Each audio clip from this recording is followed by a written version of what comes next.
Welcome back to the Webby O'Neill channel match preview. Manchester United versus Nottingham Forest. Reports out there are stating that United are hopeful Rasmus Hojlund will make his debut on Saturday. We want your thoughts and opinions in on that one. We're going to give our starting 11 and all over Manchester United chat. So get involved in the chat and we will discuss some of your comments throughout the video. First of all, thoughts going into this game? Well, going into this game, Erik ten Hag not afraid to make changes. Last year, exactly at the same time, made changes and it all worked. And I think after the lacklustre display, especially in the second half against Tottenham, changes are inevitable. Yeah, we've got an injury with Mason Mount, so to me, Eriksen will take that place. But it's up front where the changes will start. That's how I see it, and I think Erik ten Hag has seen Martial play this week in a behind the closed doors, and I think he will come straight in as number 9. I think Garnacho will revert.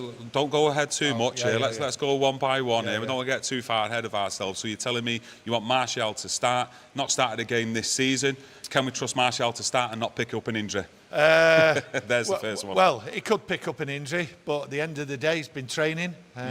He's had a run out behind the closed doors, and in the box, on the edge of the box, Martial on his day will be lethal. Chances need to be created and put away, and that's not what we've been doing. So to bring Martial on, I also look at it, bringing him on for the simple reason, striker, Hojlund, back in the fold, looks like he'll be joining the full team training. So at the end of the day, I think Martial needs to be in there. The chances need to be put away. Rashford. The thing is, though, over the last couple of games, we've not had a problem actually creating chances. No. We discussed that in yesterday's video through the stats up there. So we just need the team as well to be consistent in getting that ball in the back of the net. So do you trust Martial to do that, given the opportunity? I take it. Yeah, I trust him to put the chances away. Rashford, if he goes out wide, he'll create more chances. He'll get behind. Garnacho, unfortunately, hasn't done it. He's had the opportunity. Ten Hag's give him the opportunity, but the failure for United not to put the chances away, I think, has created the opportunity here now for Martial to come straight in. If he lasts the full game, fair enough. I don't expect him to, with him not playing, having any game time. But he must start. We need the striker. Ten Hag is going for a striker with Hojlund when he comes back to fitness and gets in and starts. So Martial is here, get the game, get the chances, and Rashford move out wide, and I think more chances will be created. Yeah, look, it'd be fantastic for Martial to start the game, get minutes in, and then come off around about that 60-minute mark, let's say, and then give Hojlund some minutes as well, especially when you're looking forward to next week's game away to Arsenal. But maybe Erik ten Hag might be looking at it on the left-hand side. Jadon Sancho might deserve his opportunity there, judging off Garnacho's recent performances in the first 2 games. So, maybe he might stick with Rashford up front and think, well, Sancho and Rashford as a combination might work better. Yeah, there's all different. There's loads of different ones. We want to know your thoughts and opinions as well. There's loads of different scenarios. I mean, Hojlund might be coming back into the squad. He might come into the squad. He might be on the bench. Whether he gets a start or not, I'm unsure. And you've also got that option. If Martial does start and he does come off at some point, you could also use Sancho in that position.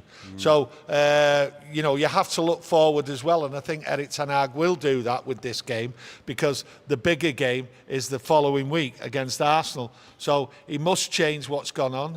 He has to change what's gone on, because the chances are there. They're being created but not being put away. So I think for the whole team, for us fans and everything, I think a change is needed. It's not worked at the moment for various reasons. So a good change up front, and it is the strikers. It is the front 3. There is a possibility. Sorry, yeah, just to interrupt you. If he was to start the same team like he started in the previous 2 games, obviously Mason Mount's injured, so that will need replacing. But if he starts near enough the same team, do you think that starting 11 would feel more pressure, knowing what's gone on in the first 2 games, just 1 goal scored in 2? Yeah, I think they would feel the pressure. And what it is, you do need that that change. You need the spark, something different to reignite the spark, what Man United need. And I think I can't see...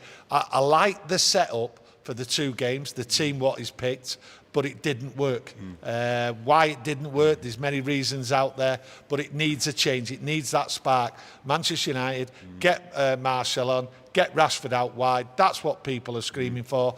I've said that Rashford's not a centre forward, so let's get him in the right position. Ten Hag has to play players in the right position. Unfortunately, he's had to use Rashford as a centre forward. Needs must. That's what's happened. So let's get him back there. That might be one spark, bringing a centre forward on. The thing is as well, though, with your starting 11, you always want to look to the bench as well later on in the game to have that spark, like you say, to make an impact. And for me, Garnacho as well, coming off the bench, could give that spark if needed as well. Yeah, it could come off the bench, but really, if he's going to come off the bench, then he'd have to replace Rashford. And Rashford needs to stay on for 90 minutes and perform. He's not performed to the greatest as a centre-forward, but as a winger, out there, running, getting behind, creating and scoring goals is what you expect of Marcus Rashford. So I don't see Marcus Rashford even coming off the pitch. I just don't see it. I think you could be right, to be honest with you, and maybe we could see a front three of Rashford on the left, Martial and Antony. I want to get your thoughts and discuss Antony in a moment, but we could see that front three. Martial come off later on in the game, and then Rashford moved up front, and then either Garnacho or Sancho coming on the left. Listen, I look at it... Because Martial does need minutes. Going into that game next week against Arsenal, we need a fully fit striker who's going to start that game. Yeah, listen, I wouldn't count out Pellistri starting. I just wouldn't. I'm not saying he will, but the thing is, the team needs changing its approach. It needs to get fast, direct players. And if you look at Rashford and if you look at Pellistri, they're fast, they're direct, and they look for the box. I don't think, personally, he will drop Antony, but the option's there for Pellistri throughout the game, as the option will come about with Sancho coming on, taking over the Martial role if Martial starts, which I expect him to. But Sancho, he's come on, he's done his cameos, he's done well. So there's options there, and that's what I like. And like I go back to the beginning, Ten Hag is not afraid to make changes, and changes are needed. The opportunities for scoring goals has been there, and it's been disappointing. And against the Forest side, we've beat them 3 times comfortably. So I expect exactly the same. So a little spark, reignite the team, reignite the fans, and away we go again. That's how I see it. Yeah, just diving back into the chat, get your thoughts and opinions in. We'll discuss throughout the video. Chris Barker says, if Eric Ten Hag sends Pellistri out on loan, I'm seriously questioning him. Yeah, I would doubt the wisdom of that. Pellistri there, every time he's come on, done absolutely nothing wrong. He's played the ball, he's got past players, he's come running back, he's helped out the team, he's done well. I just don't think he's had enough game time given by Eric Ten Hag. And he should have had more, because when I look at him, he looks dangerous, he looks as though he wants the ball, and he's a threat when he runs at you. And that's one of the things about having a forward. Defenders hate being run at, and Pellistri runs right at you. Great player. I think he will develop into a really good player.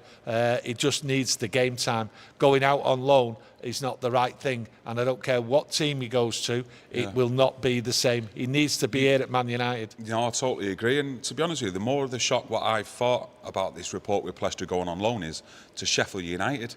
Do you think that's a team that would suit Pellistri? You know, sending him on loan there. You know, you could get towards in the middle of the season with Sheffield United and they're getting battered week in, week out. You know, so what would that do for the lad's development as well? You know, would that have an impact on him when he comes back to Manchester United? I'm just not too sure, but... It's you know, a poor... I just think there's more teams out there who would probably suit Pellistri and his style of play better. Listen, Sheffield United won't suit Pellistri. It's a poor choice. Sheffield United, to me, will be under the cosh for a lot of the games. They've not got an effective strike force to cope with this Premier League. So I think it'd be a poor choice. And I don't think he'll go. I think he'll stay here. I don't think he'll go out on loan. But to go to Sheffield United, one of the teams talked about, that would be a poor choice. With players, you have to get the right environment. I would prefer, if he did go out, is to go out to a top side in a lower division, not in a poor side in the Premier League, because that's what Sheffield United are. Yeah, just off the top of my head, if he was to go out on loan, if you're talking about lower leagues, I'd say Southampton. I think that would be a good option for him, the way they play football. But Erik ten Hag has said recently as well that he thinks he's got 2 players for every position in this squad at the moment. So if you take Pellistri out, who's there really challenging Antony week in, week out to put the pressure on him, to keep it at a top level? That's one of the reasons why I don't want him to go, because Antony needs the challenge, and Ten Hag, and we all say 2 players for every position. He's that position, and at this moment, the way Antony's performing, it's not top-notch. Without a shadow of a doubt, it's not top-notch. Pellistri's there to take that challenge. So, do you think he's sorry to interrupt, do you think he's maybe then wanting to maybe give options and chances then to Jadon Sancho to challenge on that right-hand side and send Pellistri out on loan? Because for me at the moment, I know it's up very early on in this season, but I'm just going off previous performances, say Jadon Sancho don't really fit into this team too much, does he? No, so you don't fit into it, but Pellistri fits into it as a winger. That's what you see. The energy's there, everything, the commitment, the work rate with Pellistri is there, and we don't often see it with Sancho. So to me, that's the way it is. Player-wise, when you talk about 2 players, obviously Eriksen to me is the one to replace Mason Mount.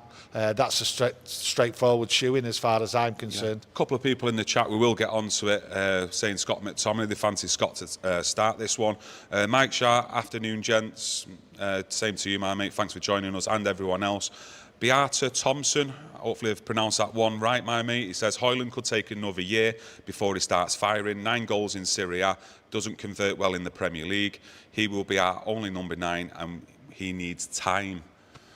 And it's one of them. We've no time. Yeah, we've got no time. We've no time. He's in. He will play. Will he hit the ground running? We'll see, won't we? Will he need the time?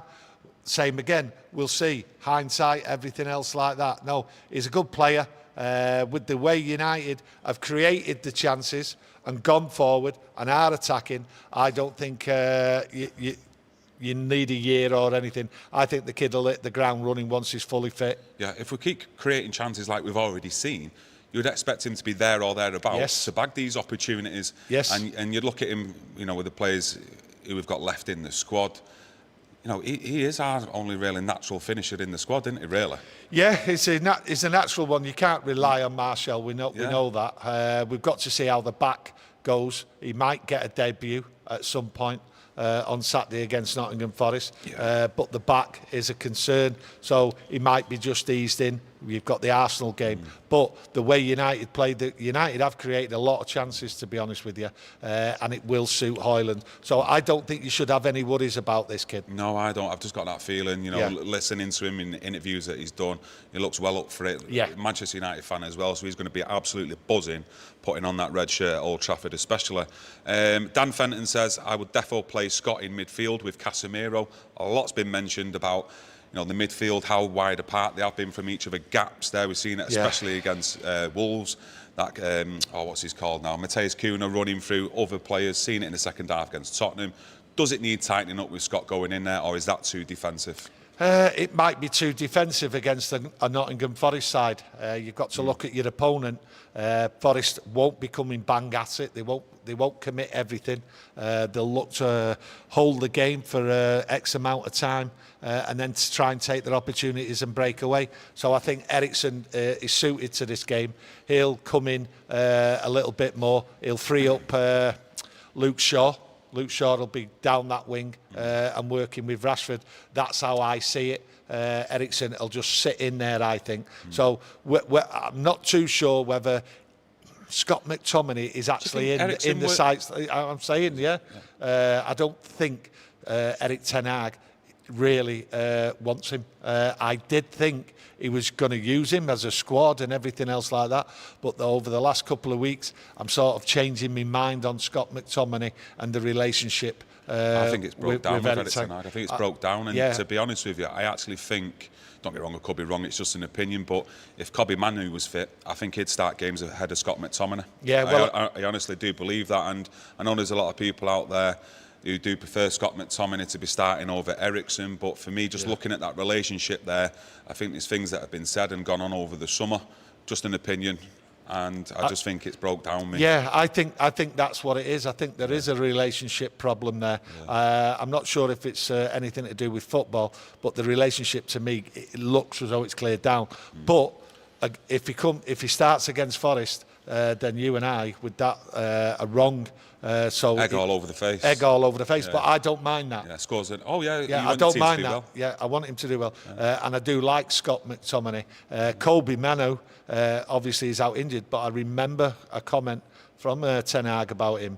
He was very, very disappointed about him getting the injury. I thought the way he was speaking about Webby O'Neill and the way we've seen him play, I thought he was going to be introduced into this first team. So he's a big miss for Eric Ten Hag, I think, and his forward thinking and his plans. But like I say, the midfield's there. To me, it's a shoe-in.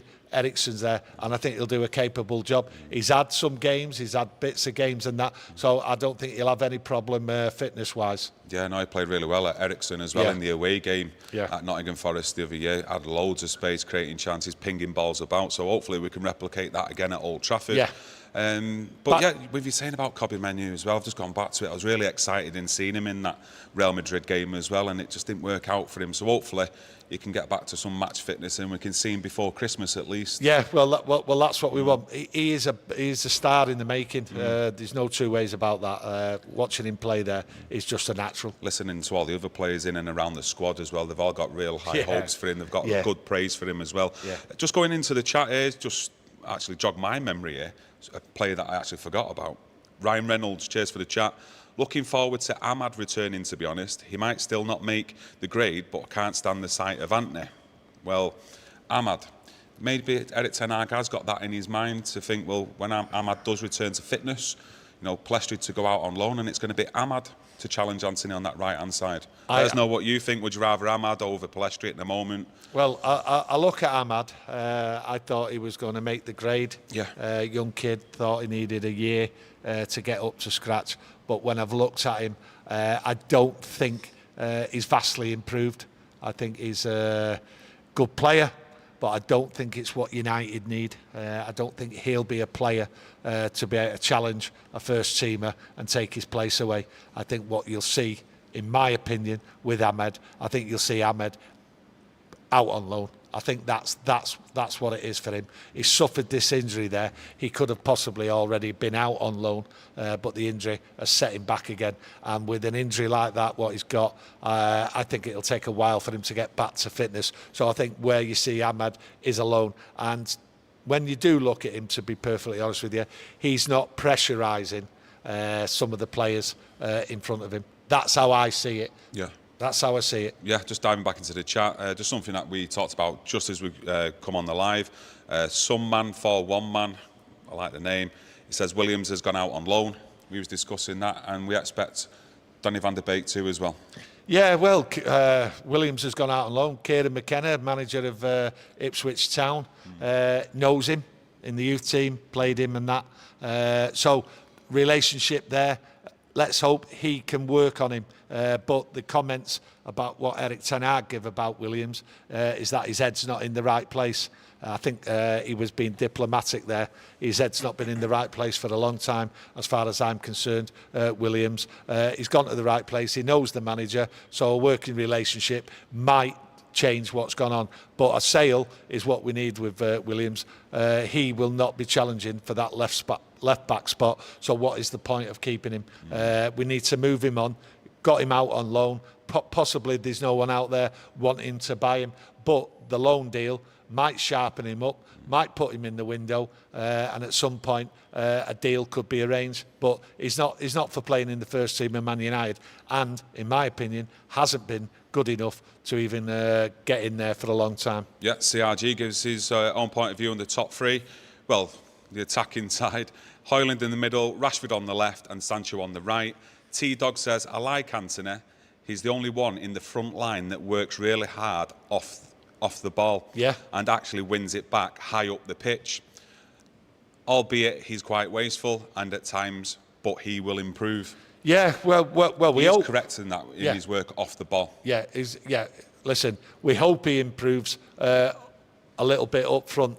He needs to be honest with you. But the work rate from him, where he holds it up, he comes back, he chases back, off the ball, his movement, everything, it's all there. It's just that he is a bit wasteful up front, and he's correct in what he's saying. He needs to improve, Antony. That's why I said earlier on, against Nottingham Forest Saturday, it would not shock me at all to bring on Pellistri, because is Pellistri wasteful in that final third? I don't think so. I think he's more dynamic running in that box, and you need players to run in the box. And unfortunately, what you're not seeing with Antony is that little bit what's missing, running and taking on the opponents in the box. Penalties, you have to take them on, because you have to look at the opportunity of gaining a penalty.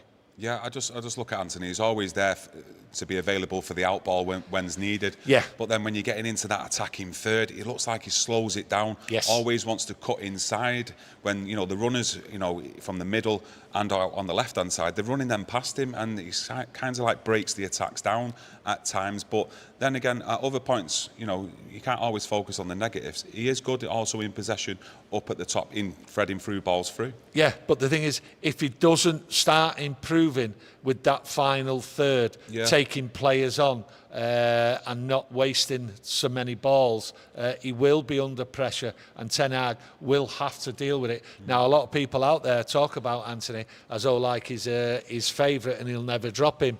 But listen, I've seen Ten Hag, I've listened to him since he's been here, and he's ruthless. The first two games we've got, he's not happy with what's gone on. None of us are, with the chances and everything what's created, and how we folded against Tottenham in the second half. That's a major concern. So these players are under big pressure here against Nottingham Forest. So Ten Hag will make the decisions, and if Antony doesn't, there's a chance there for Pellistri. And if he makes it now, or he makes it in the future, the pressure's on Antony. Yeah, I think Antony, though, he just needs to concentrate in, his teammates, trying to pass it out to them, trying to create chances, because I think he's wasteful when he's trying to do this cutting inside, and then he's trying to take one of them benders, and curl it round the post. Most of the time, the defenders know what to do, and they know how to position him out wide so he can't whip that ball back in. And for me, he needs to just start trying to do something different, something that's not been expected. We've not seen from him in the first couple of games. Well, the thing is, he could start getting labelled as a one-trick pony. He has to do something different in that final third. So Erik Ten Hag probably had a word with him. He knows himself, Antony. More needs to be done. But more needs to be done from several other players. The only people I look at there against Forest, I can't really criticise, is the back four. I can criticise Luke Shaw a little bit, but at the end of the day, the back four is generally solid, and to me, that back four does not change. I think it's a very good back four. It works well. So at the end of the day, I actually think the back four now, when I see it, moves further up, and with the goalkeeper Onana, I think it's a perfect fit, me. Yeah, just to go back onto the midfield and Scott McTominay, the life of Riley says, only reason we play Scotty is to push for a sale. Other than that, no, you're right now. No. I think West Ham, what did they bid for Scott McTominay? 45. I don't think they bid 45, did they? Was it 35, 30 for Maguire? I think United... Let us know what the actual bids were out there. I think it's 35, so let's base it on that. I think United wanted 45. Yeah, but I think West Ham bid 35. Would you have took 35 million knowing that there's Sofian Amrabat out there at Fiorentina, training on his own, just waiting for that bid to go in? If there's I don't know. Scott McTominay, good squad player, good midfield player. That's how I see it. I've always seen it like that. You've got to remember, Fred was the one earmarked for sale, and off he's gone. Scored a goal the other night as well, I see it. Yeah, but it's, you know, look at the league. It was a great goal, you know. Yeah, it might have been a great goal. He scored great goals for United, and he's had poor games and good games. Amrabat, I'm puzzled by it all, really. You know, 2 months I've been hearing the name Amrabat, and I'm absolutely baffled about why somebody at a price like that hasn't been got if somebody really, really wanted him. And we've got a week to go. It does not make sense in any way whatsoever. Getting rid of Fred, you bring in another midfield player.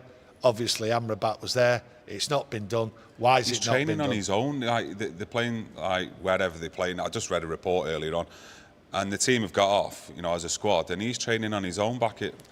Yeah, but that's to do with the team and him, where he's at. That's not to do with Man United. Man United, right? There's a bid, there's a price. It's cheap. Why haven't they done it? To me, I think there's something wrong here because Fred's gone. He's not been replaced, and he should have been replaced. So really, with him not being replaced, can they afford to get rid of Scott McTominay? I don't think so. If they're not going to bid for him, and they haven't bid for him, that's the puzzling thing. It's an easy bid. It's an easy player to get. Like you said, he's training on his own. They've not got rid of Scott McTominay. They've got rid of Fred. And that, to me, it's puzzling. Yeah, it is, to be honest with you. I might have to do a video later on, actually, on transfers, incoming transfers, outgoing transfers, and what Erik ten Hag's actually done in his first 12 months. I think we'll do that later on today, so keep your notifications on. I might do it about 6 o'clock. Yeah. But Danny Blackburn in the chat says there will be pressure on United to put on a show and get a convincing result. If we don't, the press will love it and be on the manager's back. In Erik ten Hag, we trust. Come on, United, and he's totally right. The press have been bang on his back ever since that Tottenham defeat. I think when the pressure is always on Man United. Every game there's pressure on. Unfortunately, sometimes the players have not really bitten into like what's coming. They're representing Man United. Some of them need to step up the game. The pressure's always on, and I think the pressure's on now. Mount could be out for 4 to 6 weeks. So Eriksen, I think that could be something you're going to have to keep an eye on. It worries. Yes, it worries a lot of us. That's what I'm saying. You've got to keep an eye on that, because is his fitness levels right up to scratch? And if he's not up to scratch, and he's had the opportunities in the summer, he's had a couple of minutes on the pitch and that, so he's got to start running. He's got to start chasing. It worries me, though, against Arsenal with Eriksen. With Arsenal's midfield, I'm looking at Eriksen in there, Casemiro, Bruno. You know, you're looking at defensively, can they cope and hold Arsenal's midfield, their attack? I'm not too sure. Don't get me wrong. I think Eriksen's class on the ball, get him in space, he'll create as much as he possibly can. But in that defensive third, you know, is he bang at it? Casemiro needs someone alongside him who can drop back and help out with the defensive duties. I look at it this way, you know, everyone's talking about United outside there in the media and everything, and fans obviously discussing United's performances and that. But if you're looking a week ahead at the Arsenal game, if you look at Arsenal, are Arsenal really on form? Are they on fire? I don't think so. I thought the first game they played, the first half, 2-0 up. I thought in the second half they faded, and then Forest came into the game. Last 15 minutes, scored a goal and took it to Arsenal. The other day they played, I don't think they were excellent. Crystal Palace, I thought Palace did a battling display, not outstanding. Arsenal. So are Arsenal on fire? It's going to take time for a lot of teams to get up to proper 100%, and I think that's what we're seeing with a lot of teams. So will it be as exciting next week? The players just need to work on the fitness, and I think Eriksen will fit in. And don't forget, you have to remember, we will have players on the bench. Yeah, no, of course. We'll have players on the bench Saturday and against Arsenal. Yeah. He's just got to use them right. That's the thing. He's just got to use them right. I'm not worried.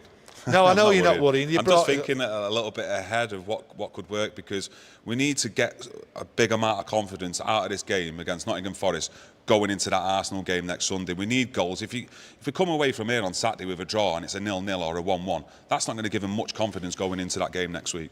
Well, you're not giving people much confidence out there, because you're talking 1-1, 1-1, 0-0. Yeah, I've got to look at it from both points of view, though. I can't always have them rose-tinted glasses on. I've got to look at everything, haven't I? No, the thing is, he will change it up. That team will be changed up. We need a spark, and I think that spark is all what we need, to be honest with you. The quality is there, and you have to look at the opposition. Will the opposition will come flying at us? No, they won't. I think they'll sit in for a bit. United will have plenty of the ball, and they've just got to work together. And I think Eriksen coming in will make sure that he works together. You have to remember, Eriksen won't be going all-out attack. Eriksen will sit in there at times, and he will be a little bit of a help for Casemiro for the distribution. So it's about that midfield. It's about Bruno picking the game up as well. Bruno's not been on fire. Defensively. In any role, to be honest with you, scoring, he's missed the chances, creating, and I don't think it's helped. I don't think it helps Bruno when he gets moved out to the right. That's not his position. So Erik ten Hag has to clamp down on his own frailties. I was thinking about this. We discussed it about Bruno being moved over to the right-hand side. And the only thing I can think of is why he moves him over there is because he then don't trust him defensively to work in the centre of midfield, and that's why we get overrun. Should bring him off. That's the only thing I can think of. He should just bring him off then, instead of putting him in a position where he's no good to the team. And many times going out wide is not produced for the team. So really, Ten Hag, people out there criticise him in certain things. One of the criticisms is, hey, don't move someone in a position what he's not good at. Bring him off and put somebody else in there. Yeah. Anything to add before we go? No, that's it. I think it's to me, I think it's a 3-0 score against Forest. I think United will fight back here now. I'm looking forward to the football. Yeah. I think the players will actually look forward to it, and I think the changes will revitalise the team and get everyone galvanised and just go at it. I think we'll have a sticky period where Forest dig in. They've got big problems, Forest. Yeah. If they come out, they will be caught, and we have to make the change. And Rashford, to me, has to go out. But Martial, I think, is a definite starter. And I think Hojlund, with him coming back into the full training squad, I think he might make the bench and cheer everyone up. You might see him come on, and that'll be nice to see. Yeah. But I don't think he'll come on until we've actually secured the game. Yeah, Antony Langer as well coming back. I know he's made 2 subs, there's 2 appearances up to now in the first 2 games. Could possibly start for Nottingham Forest. Yeah. He'll want to put a show on, won't he, is to say, well, you shouldn't have sold me. Yeah, I like the kid though, Antony Langer. Yeah. It's not worked out here, and I wish him the best of luck, to be honest. I wish him the best of luck, but not on Saturday. No. He'll come Definitely back. Not Antony. He'll have a go, but the thing is, the players know. The players know, and they'll know how to play him. They'll force him out wide, and they won't let him get a chance. So, Antony Langer, enjoy Saturday, enjoy your wave to the crowd and that. But unfortunately, to me, it's going to be 3-0. I think again, we've cut them open. Like I say, the 3 games we played them last year clearly shows you, and I don't think really they've changed that much. Yeah, I'm going to go 2-0. I'll be happy with that. Let us know your thoughts and predictions on the game, score predictions, starting 11, all that good stuff. Yeah. And like I said earlier on, we're going to be back at 6 o'clock. We're going to have a look at the transfers under Erik ten Hag, what he's done in his first 12 months with the incomings, the outgoings, and with a week left in the transfer window just as well. Just a week. Can we get any more business done? And I think it's needed. Well, a chat's needed on it, to be honest. Yeah, a week left. So hopefully we can see you at 6 o'clock. So enjoy the rest of your day, and we'll see you at 6. Thank you very much.